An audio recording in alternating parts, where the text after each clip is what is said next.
İranın Naxçıvana hücumundan sonra Azərbaycan cəmiyyətində əsas müzakirə edilən məsələlərdən biri Pezeshkian, İlham Əliyevə niyə zəng etmir sualıdır. Buna zəmin yaradan iki amil var. Birincisi, İran rejimi daxilində Pezeshkianın Azərbaycana isti münasibətidir.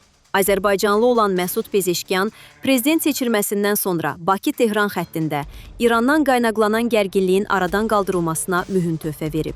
İkincisi, Prezident İlham Əliyevlə Məsud Pezeshkianın şəxsi dostluq münasibətləridir. Pezeshkianın Azərbaycana səfərləri zamanı Əliyevlə səmimi dostluğunun dəfələrlə şahidi olmuşuq.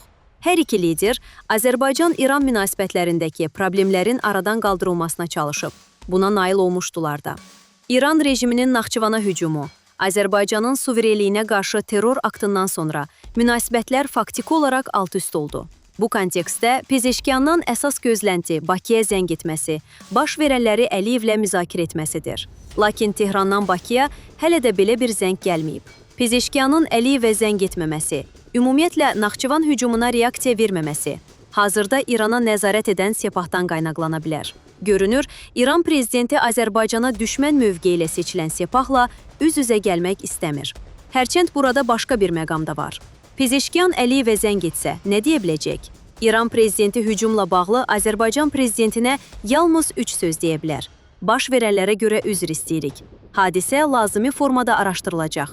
Bir daha belə hadisə yaşanmayacaq. Pezeshkian bu sözləri deyə bilmir. Üzr istəyərsə, Naxçıvanın İran tərəfindən vurulduğunu qəbul etmiş olacaq. Və Sepah bunu özünə qarşı ittiham kimi görür. Hadisənin araşdırılması sözünü verə bilmir. Çünki hücumu həyata keçirən hərbi qanat buna imkan vermir. Nəhayət, iki səbəbə görə bir daha belə hadisə yaşanmayacaq vədini də verə bilmir. Birinci, İranda idarəçilik faktiki olaraq nəzarətdən çıxıb. Hərbi-siyasi rəhbərlik arasında koordinasiya etib.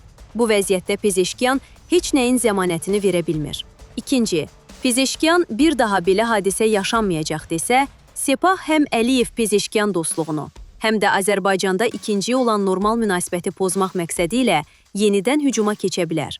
Pezeshkianın Əliyevə zəng etməməsində bu amillərin rol oynadığı istisna edilməməlidir.